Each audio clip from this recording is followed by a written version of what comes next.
Good day, ma'am.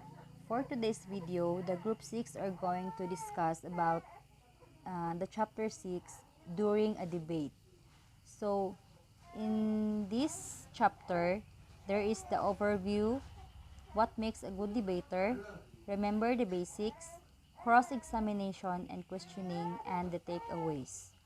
So, the topic, what makes a good debater, will be reported by Miss Crystal Aton. Remember the Basics by Vanessa Villamor. Cross-examination and questioning to be reported by yours truly. And we have also the takeaways that we are going to explain later on. For our overview, it has been said that no matter the format of debate or whether the discussion in a hallway outside of a classroom or inside of a competition round, at a tournament, human beings have certain automatic responses to conflict, and it's important to keep those in mind when preparing for a round. So one very pronounced natural response is to exaggerate what someone else is doing. Thus, if I am in a held discussion and the other people raise their voices, I will raise my voice even more. So if I become aggressive, the others around me will become more aggressive by reaction. So at the same time, there is also a tendency on the parts of other individuals to disengage from conflict completely. So sometimes people will be caught between the two extremes and will try to remain involved by duplicating the modeled behavior while still seeking to detach themselves from really engaging in the experience. So all of these responses are natural, as we all know, but they are obviously disadvantageous to unintelligent, careful conversation or debate. It is very important also, then, to moderate any emotional response during a debate round and to remember that the conflict is not really personal. So even though an opponent is disagreeing with you, that disagreement is structural. So when we say structural, it means that you are supposed to be having a debate after all. So and the tension is not real. So for my topic, the cross-examination and questioning,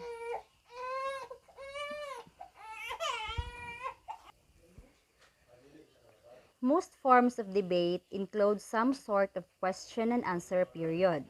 The question and answer period are built into the constructive speeches, and sometimes they are handled during separate blocks of time.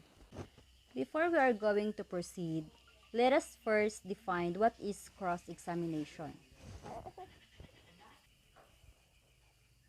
Cross-examination. What is cross-examination? Cross-examination is based more on a courtroom model. So this style has debaters give a constructive speeches. So when we say constructive speeches, these are the testimony of both the affirmative and the negative sides. And it is followed by a cross-examination. So cross-examination is the questioning portion by the another debate. So why it has to be cross-examined? So it is to allow for questions which will add to debate or argument. And the hope is that an examiner will obtain of valuable admissions or highlight the weaknesses in the opponent's case. And when preparing for cross-examination, it is very important to go back up and read the material providing on minimizing emotional reactions. So actually, cross-examination is very easy to become heated and personal. It is because when you are going to ask questions about the constructive speech that the affirmative or the negative side has been speaking or has been speaking, there are times that the tension will rise. Just like what I have said on the overview, that one very pronounced natural response is to exaggerate what someone else is doing. So thus, a heated discussion and the other people raise their voices. So kung mag-raise og voice ang pikas, so in return, mag-raise po og voice ang speak ka. So even more kung naay aggressiveness nga mahitabo, then the others around will also become more aggressive sa ilahang reaction. So later on, we are going to discuss pagyud more about mga personal flaws, kung i-appeal ba gina siya or dili.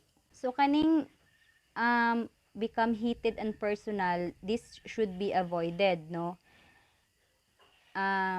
Mag-cite ko example sa debate Bible, na siya ginaingon nga, at all times attack the arguments of the opponents, not their personality flaws. So this is what I've been said.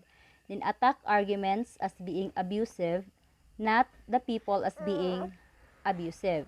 So if they are running abusive arguments, don't get personally offended that your opponent ran an abusive argument. So just beat it. So it means that kung ang argument, kung mag-attack ka, so dili ang personal flaws sa imuhang opponent, which is mo-attack ka about sa argument, no? About sa inyong proposition, about sa iyahang constructive speech. So kung mo-attack mo ka sa argument, don't be, kung abusive ang imuhang pag-attack, ayaw i-attack ang usa ka tawo. Ang i-attack nimo is ang argument, so ang proposition, ang constructive speech nga iyahang himo. Kung nakamatikod pud ka nga it is if they are running abusive arguments, so ayaw pud, don't get personally offended. So sometimes sa atoa manggod is murag ma-personal na dayon nato, no, mawala na dayon ang atong topic, ang proposition, no, I mean ang resolution, mawala na dayon kay na-focus na dayon ta sa about sa personal flaws na dayon nga, which is dili siya intended ana nga topic. Having a hostile attitude is likely to make an opponent even more hostile, and that will keep you from being able to get a reasonable answer. So more than that, judges will often read tension in one person's part as a sign of nervousness. So nakabantay ko ani the last time nga nagdebate ta katong si Moises, kusog ihang tingog, no, because ginervous siya. There are some times nga kanang sa ato ang kakulba, no, mo-arise na hinuon ang ato ang mukusog ang atong tingog, so mura na hinuon taog, mura na noon bitaw taog kanang nasuko. So ingon ana, so the more calm and in control a debater seems, especially during cross-examination, the more that debater is signaling confidence to everyone in the room. So kung calm manggod ang, kung mo cross-examine ka, kung mangutana ka, dapat calm, dili ka mangutana nga kanang, which is kanang abusive bitaw, kay kana manggod siya magdala og tension pud sa isa ka room. Imbis kay calm to siya, kalma ra tanan, then ikaw nagsugod ka og pangutana og abusive questions or abusive na bitaw ang imuhang pagpangutana. And then ang tubag pud adto is syempre abusive, murag makuan pud siya, no? So abusive pud, wala nay peace o wala nay calmness ang inyuhang ang flow sa inyuhang debate sa usa ka room. So sa cross-examination debaters, naapod say sa academic debate, no, as we all know that naay affirmative, no, nga mao ang mo debate sa resolution, while the negative argues against the resolution. So ang akong ginaingon ani about sa resolution is it may be the so-called the question or the topic. So however, the resolution must be defined and interpreted in a fair and accurate way to reflect the intended debate. So bawal ang squirreling. So ang mga remarks pod i-address ni siya sa moderator, no, except during proper question. Ang gimin po nako ani nga proper question is the cross-examination times. Wala na siya labot sa moderator kay when cross-examination happened manggod, raise ra man na og hand ang like for example sa ang affirmative side mo ay constructive speech.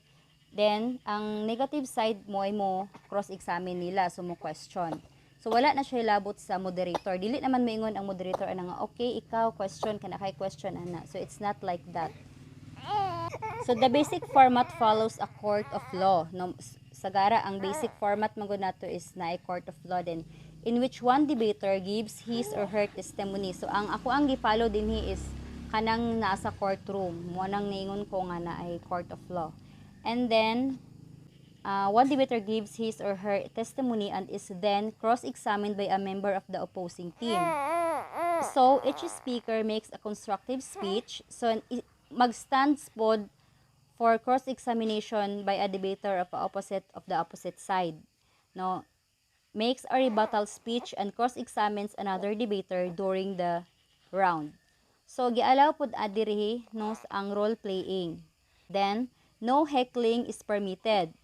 It means nga no points of order or personal privilege are used. Like for example, ang uh, ang nag-debate is kanang murag example, ang nagkung kinsay mga close din ha, so dili na siya pwede kung pananglitan siya mas sa ang iyahang ranggo or ang iyahang rank is mas taas pa kaysa sa kuan, mas taas pa kaysa sa uban, so dili na siya pwede. Like for example, gina kuan kay na siya nga tawo, kasi ngalan naman ginarespeto. Kung ginarespeto siya, dapat tanan magnarespeto ay. So all debaters must respect their partners and opponents. So walay taas, walay ubos. So fair lang, na fairness. So ang opportunity po to point out any violations comes during the rebuttal or at the end of the debate. So ang judges, pwede po siya mag-rudeness no na into consideration when assigning sa scores. Pwede po siya na siya mga comments no nga which is in rudeness style. So based questions on statements, arguments made earlier on arguments which the examiner to present or on any topic which the examiner thinks may bring his or her side the advantage. So debaters must not help partners once they rise to begin an examination or while they are answering questions. So mo ni siya ang order sa atong debate. Ang first affirmative, so maghatag siya constructive speech, and then i-cross-examine na siya sa first negative. And then, upon cross-examining, ang first negative, maghatag na pod og constructive speech, and then, mo cross-examine na pod ang second affirmative. So, upon cross-examining sa second affirmative, ang second affirmative na pod ang mohatag og constructive speech. So, mo cross-examine ang second negative, and then the second negative na pod is maghatag na pod og constructive speech. Then the first affirmative na pod ang mo cross-examine. So it's an order no, then ang order pod sa rebuttal is the first negative, then first affirmative, then second negative, and then second affirmative. So nasa we also have some questions that cross in our mind no nga. Can you cross-examine a rebuttal? Maybe, after the, like for example, after the prosecution's direct examination of the rebuttal of the witness, so ang ako ang gibasihan ani is kanang mag-hearing, no? Ang defense, na siya opportunity nga ma-cross-examine sa rebuttal witness. So, ang prosecution ana dayon will have the opportunity nga mag-conduct og redirect examination. So, ang tawag ana is redirect examination na. Unsa sad ang primary goal sa cross-examination? Besides, you need to find out who and what you are up against. It is an advantage po sa cross-examination nga makabalo both what a witness knows and how they react to questions. Are they objective or biased? Expansive ba sila or concise? Reluctant ba or willing? Or introvert ba sila or extrovert? So, importante gyud ang cross-examination. Then, unsa pud ang purpose sa atuang cross-examination? So, the purpose of cross-examination is to test the evidence of what the constructive speech has, and then to expose the weaknesses wherein they exist, and if so, to undermine the account of what the constructive speech has given. So this includes testing the reliability of the evidence of their evidences and the credibility as the speaker. The next part is the questions. Questions operate on 4 levels, so usually mixed to some degree, even if some forms of questioning are more common at higher levels. So sa questions, no, ang questions asked must be appropriate. So it should be relevant, not overly personal or designed to embarrass. So dili siya kanabitang murag merely personal na, and then murag nakapakaulaw na ka sa imong opponent or sa imong gipangutana, and then not speeches or arguing with the witness. So dili ni siya about arguing. Ang imong question is not about arguing, it is about gathering information, no? It is about gathering information whether that that information you are going to gather is their weakness, no? And then yes and or no answers cannot be demanded. Dili siya pwede og yes or no lang. So you have to kanami tong mag-istorya na kay reasoning na ay rationalization nga mahitabo. And then reasonable answers cannot be interrupted. So kung naa siya reasonable nga ma-answers, ang katong nag-question, you are not allowed to interrupt. Imo gid siyang papadayunon, no? Because for that makakuha na jud kag information nga imong gusto nga magather. And then ask questions in a series. This means that if you are going to question your opponent, if you are going to cross-examine your opponent, wait for him or her nga makatubag sa imong question. Like, kung pananglitan, wala dayon siya katubag, no? Pero nangita pa siya og way para maka-answer. Hulata siya, don't kanang mo jump up ka sa another question nga wala katong imong gipangutana is wala pa nimo na nadungog ang iyahang tubag. So based questions or on statements or arguments made earlier, on argument which the examiner to present or on any topic which the examiner thinks may bring his or her side advantage. So ang questioner pod should ask questions to clarify arguments, no? Dili kay kanang nangutana ka, kabalo na ka sa answer, nangutana ka kay gusto lang ka nga magpasikat, no? And then second, ask questions about the quality of your opponent's evidence. So you have to ask questions nga kanang, like for example, what was the date of that evidence, or doesn't your evidence actually say that we are already resolving the fish? Third is ask questions to get your opponents to admit their case has weaknesses. So mo niya akong giingon, no, para maklaro kung asa ang ilahang weaknesses. And then naapoy general rule ang questioner. So first, do not make statements. Ang question should ask questions only. Don't present arguments or new evidence when you are the questioner. So kung mag-question ka, you are only the questioner. So you don't have to make any statements or any arguments nga mo present po ka og evidence bahin sa imong gi-question. So kung mo question ka, question ra imuha. You have to wait for the answer sa imuhang gipangutana. And then ask questions to gain information, not to ask your opponent to confirm a point you made. So dili kinahanglan nga na kay point of view, no? Dayon murag imuha lang siyang giipit nimo, so imo siyang gipangutana, dili information ang imuhang apas. Ang imong giapas is i-confirm ang imuhang point you made. No, it's not like that. And then next is, most important, be courteous. Courteous means treat your opponents nicely even if you feel they are being rude, no? Mo ni akong ginaingon sa una na ako nga report. So debate is supposed to be civil. If you want to duke it out, join boxing, no? Kung gusto kag makigsumbagay ka nganong sa debate man ka, sa argument, debate man ka mo appeal, no?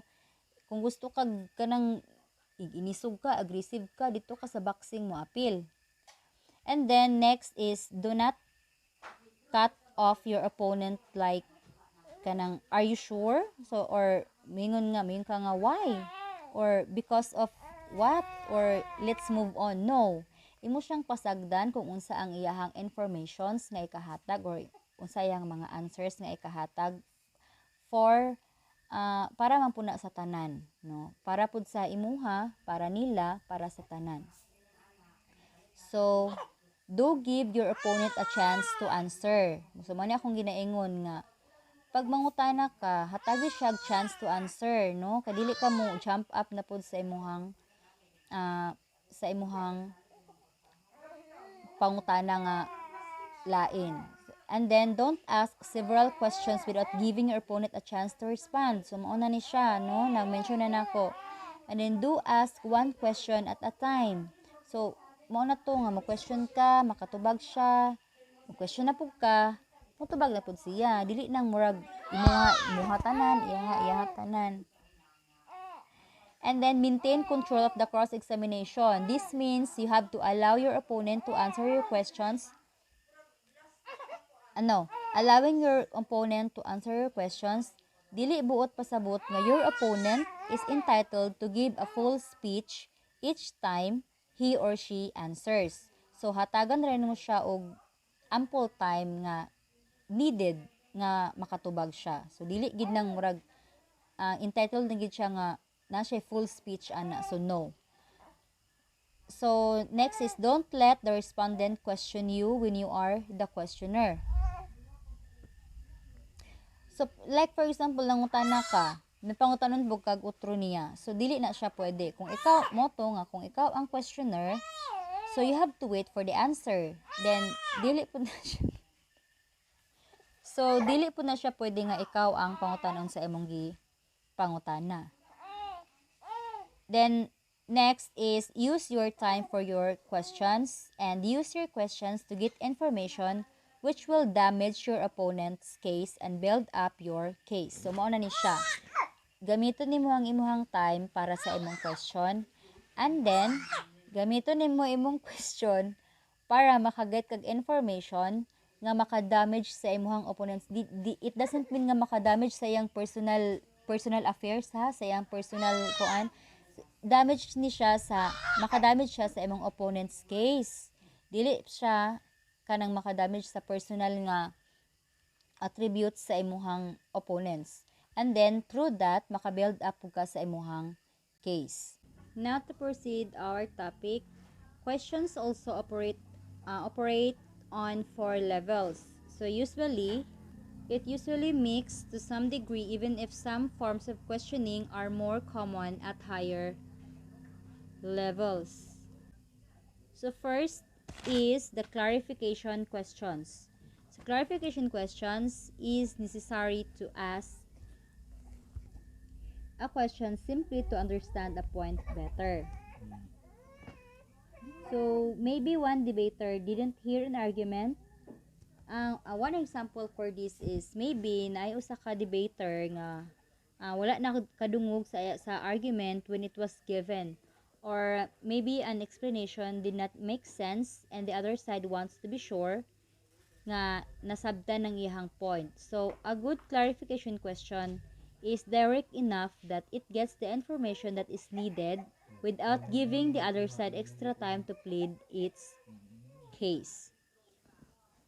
So next is the targeted questions. Targeted questions thought as a tactical questions, no. It also draw attention to specific flaws in an opponent's arguments. So kung gusto ka og mga specific nga mga questions para ma-trace nimo ang flaws sa imong opponent's arguments, so kaning targeted questions pwede nimo siya gamiton, no? And try to force an opponent into being exposed as uninformed or incorrect. So kung imong i-trace ang ilang weakness, no, sa ilang evidence, ang targeted questions mo na siya pinaka the best nimo nga gamiton during cross examination. Sometimes there are also phrased as clarification questions, but the real purpose is to break some part of an opponent's argument. So kasagaraan manggod is to clarify some questions lang, no. But then kaning targeted questions diri manggod nimo i-break ang purpose, ay no, i-break nimo ang some parts sa imong opponent's argument. So when we say breaking the point, so diha na nimo makita or diha na nimo ma masabtan kung unsa gid ang ilahang um kung unsa gid ang ilahang weakness. So next is the global questions. So global questions are questions over major issues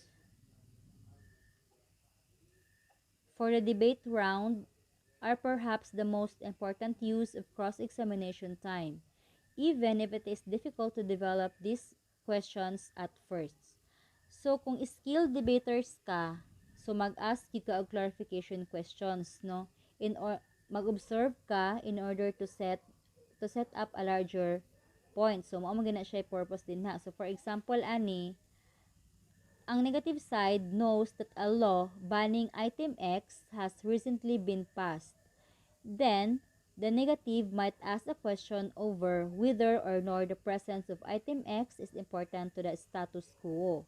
No, ang goal ani is, so sa example nato, ang goal manggod ani is i-trap nimo ang affirmative against sa imong own words. No, ang mag-trap ani is ang negative side, no.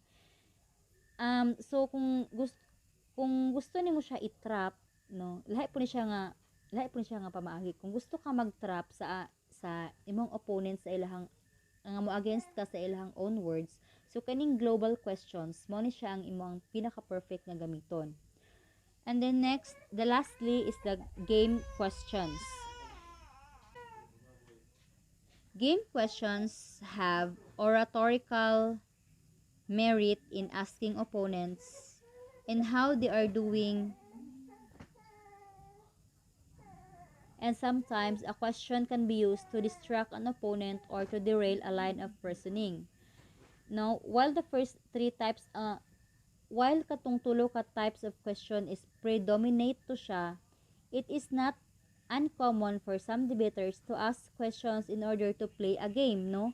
Nay uban ang buto sa but-ani, nay uban nga mag-ask og questions para ma-derail or mawala ang linya sa reasoning sa imong opponent. So murag mawala bitaw sa ilahang focus, ang ilahang rationalization, ang ilahang line of reasoning. So pwede nimo gamiton ning game questions, no?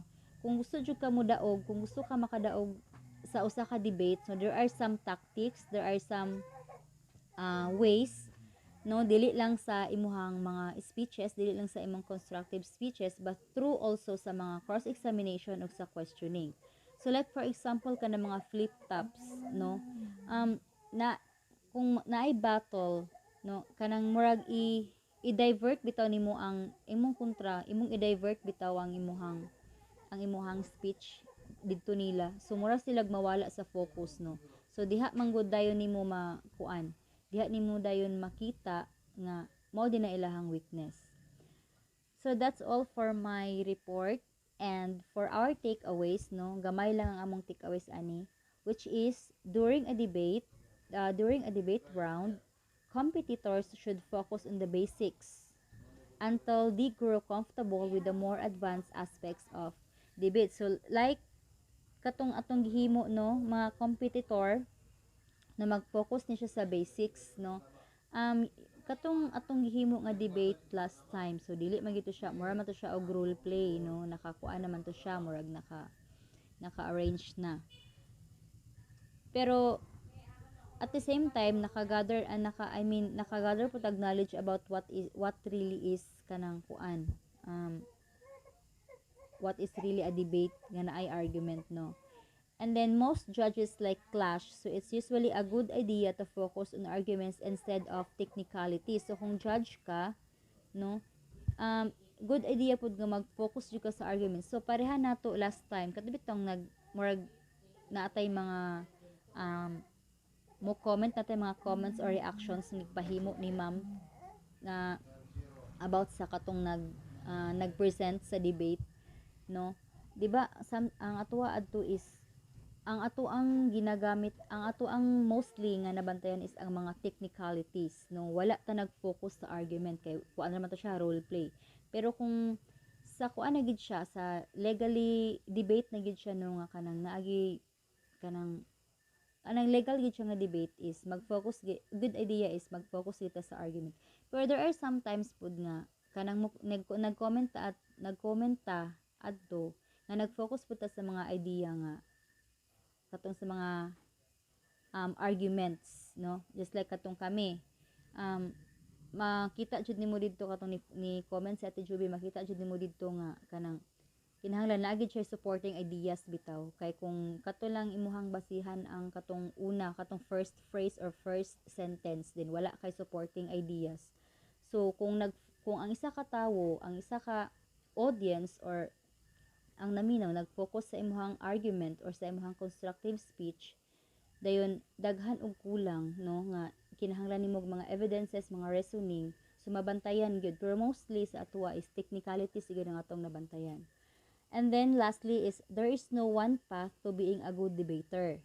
And someone might be talented in one area without being talented in others. So inana man jud ta no katong ang ako ang isayt nga example ana is katong atong gihimo nga debate. Um lahi-lahi man to siya na ay moderator, na ay negative side, na ay affirmative side. So sa ako ang part, so example lang ko akong experiences. Kato sa amua, katong sabay group pa, murag dako-dako ako ang kuan adto, ang ako ang rate, no? Kay naaman ko sa negative nga kuan nga side, no? Kay murag talented ko atong nga area. Pero but then katong na sa ikaduha na nga presentation katong sa nag moderator nako, aside ana nga talented ko ana nga area pero dili jud ka mag-shine no nga dili pug jud ka kanang dili ka ganahan ana nga siguro ibutang ta lang nga dili ka ganahan ana nga area so dili jud ka mag-shine. So that's all for our report, ma'am, and thank you.